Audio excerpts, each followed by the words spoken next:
کرتا ہوں. میں جتنی تقاریر یہاں پہ ہوئی ہیں جذباتی نوعیت کی، ان میں ایک اضافی جذباتی تقریر کا اضافہ نہیں کرنا چاہتا.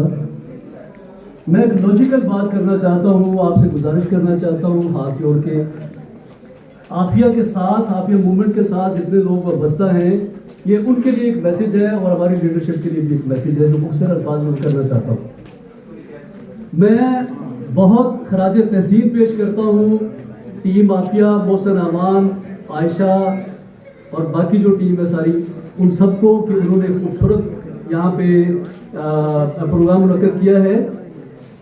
اور عبداللہ منصور صاحب ہمارے جو انٹرنیشنل ہیومن رائٹ ایکٹیوسٹ ہیں، 30 ملکوں میں وہ لیکچر دے چکے ہیں اور آج وہ قدموں میں بڑھے ہیں، انہوں نے ان کی رہنمائی کی. تو ان سب کا میں شکریہ ادا کرتے ہوئے یہ گزارش کروں گا کہ ڈاکٹر عافیہ صدیقی کو آپ عالمہ کہیے، آپ انہیں مجاہدہ کہیے، آپ انہیں فنڈامنٹلسٹ کہیے، جو بھی کہیے،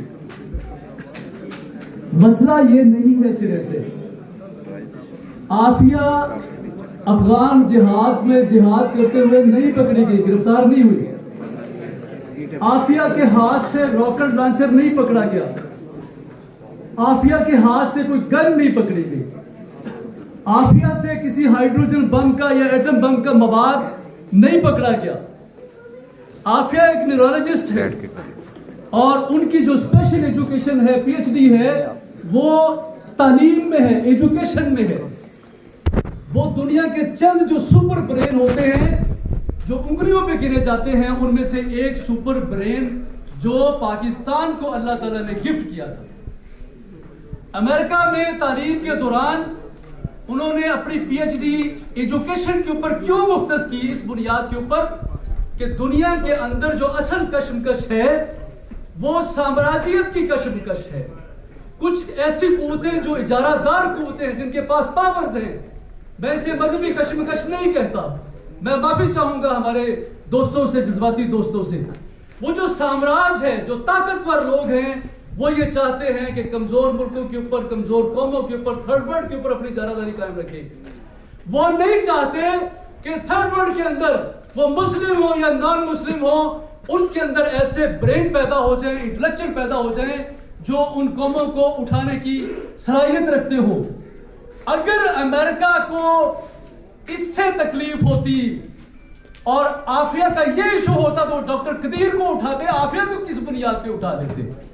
تو میں یہ گزارش کروں گا کہ عافیہ کا ایشو جب بھی آپ اٹھاتے ہیں، خدا کے لیے وہ عالمہ ہے تو ہے، وہ حافظہ ہے تو یہ حقیقت ہے، آپ اسے القاعدہ لیڈی بنا کے کیوں پیش کرتے؟ یہ تو ان کی مرضی ہے جو پاکستان کے اندر انجمن غلامانہ یہاں بیٹھی ہے. یہ ان کی خواہش ہے کہ عافیہ کے اوپر القاعدہ لیڈی کا لیبل لگا دیا جائے، عافیہ کے اوپر سٹنگر میزائل کا لیبل لگا دیا جائے، عافیہ کے اوپر جہاد کا لیبل لگا دیا جائے، بندوق کا لیبل لگا دیا جائے.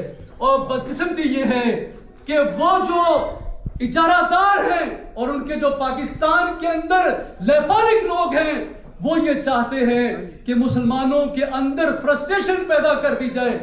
ان کو بندوق اور گولی اور خون ان آوازوں کے ساتھ ہم آہنگ کر دیا جائے اور ہم ان کے میدان میں جا کر کھیلنا شروع کر دیتے ہیں.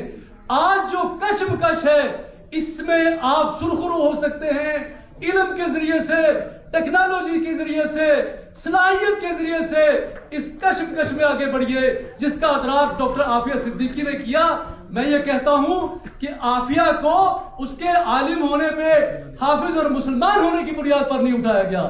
عافیہ کو سپر برین ایجوکیشنسٹ ہونے کی بنیاد پہ اٹھا لیا گیا کہ اگر وہ پاکستان کے اندر اس کا نظام تعلیم رائج ہو گیا تو یہ ایک ماڈل بن جائے گا. پاکستان اور تھرڈ ورلڈ بالخصوص یہ ان کے مغرب کے برابر کھڑی ہو جائے گی. ان کی ٹانگیں کانپتی ہیں جب اس طرح کے لوگ پیدا ہوتے ہیں. وقت نہیں ہے، میں مختصر کروں گا اپنی بات کو. دیکھیے، آپ تھرڈ ورلڈ میں، مسلم ورلڈ میں دیکھ لیجئے، ڈاکٹر سمیہ کو اٹھا لیا گیا. اسی طرح سے وہ